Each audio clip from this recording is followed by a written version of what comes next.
burls are few. Burls. A burl is something that grows on the tree. That's a burl. You want to close the lid? Can't see through the drill. Oh.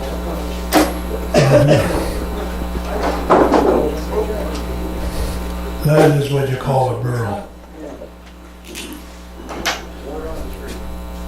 It grows on the tree, and if you can imagine this thing growing on the side of a tree. That's what the burl is. This is a burl. This is a pine or spruce. And sometimes you'll get them, they'll grow all the way around the tree so that you'll get a complete burl. But there's no grain in this. Your grain is running up here in the tree itself, but there's no grain in the burl. It's all over the place. It just doesn't. So when you get those, if it's a single burl on the side of a tree, what you do is when you cut it here. But once you cut that tree's dead. That tree's going to die. So you're better off to cut it here and cut it up here, and then take it, and then you can preserve your burl. Your burl itself won't crack as it will on the end grain. It will crack here and here, but will not crack in the burl itself. So your best bet is to chop it off here and here. You can seal it, like some of these have been done. This one here has been sealed, although it's still cracked, but the burl itself will not crack. So when you get a burl, what do you do with it? They come in all sizes. These are all small burls. Some of them could be 4 or 5 feet across, depending on the size of the tree. How these things happen, nobody knows. There's a lot of thoughts as to what it is. Some say it's the birds that cause the pecking in the bark, that cause the burl to grow. Some say it's a disease. Everybody's got different thoughts on it. But once you work with it, and really the only people that use that stuff is wood turners, because flat workers don't use that stuff, or very seldom. You could slice the burl and use your wood to do an inlay on a box or a tabletop or stuff like that, the smaller stuff. But usually it's wood turners are the ones that really use it.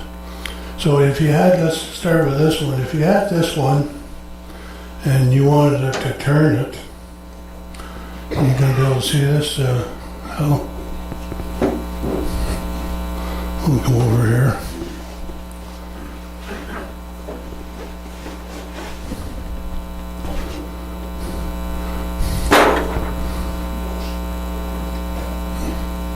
So this is your burl, and what you have to do is decide as to what you're going to do with it. Are you going to make a bowl that sits in this position, this being the top and this being the bottom, or are you going to go this being the top and this going to be the bottom? I would do in this case is I would mount it between centers, and I would make this the top and this the bottom. And then you'd have to kind of find the center. You'd have to eyeball it, put it on the lathe, balance it, and then once you start turning it, then you're going to make a tendon on here to grab in your chuck. You're going to flip it in the lathe, and you're going to hollow this out. If you go the other way, you're going to hollow this out and leave that natural bark on the wood itself.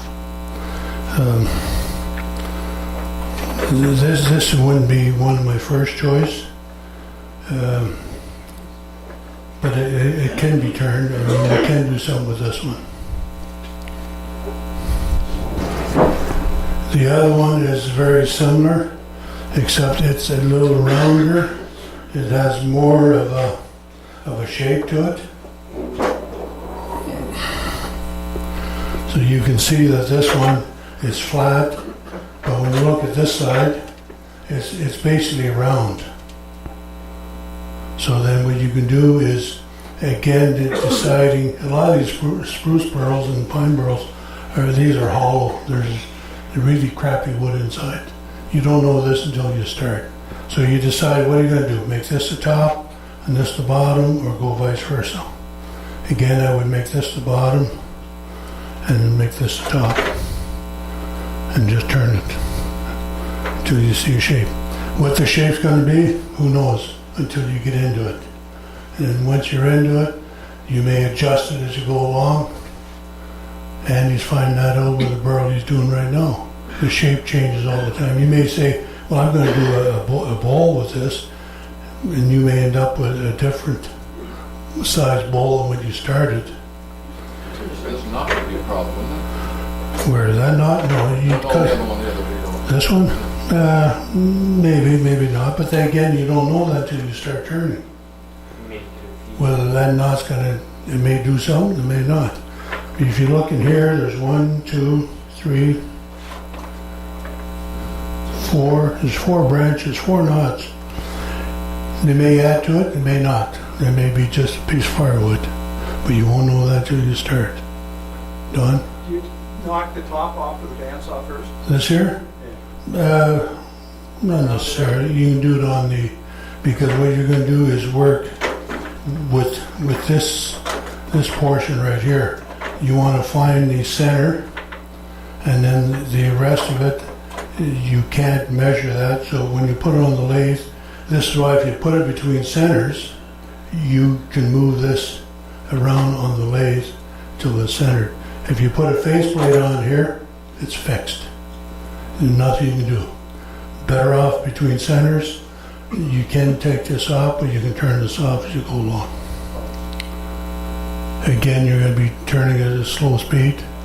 And again, I would say burl's not something that the average beginner would be starting with.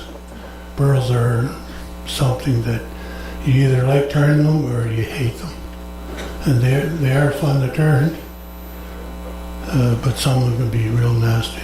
Gord? It's spruce. So,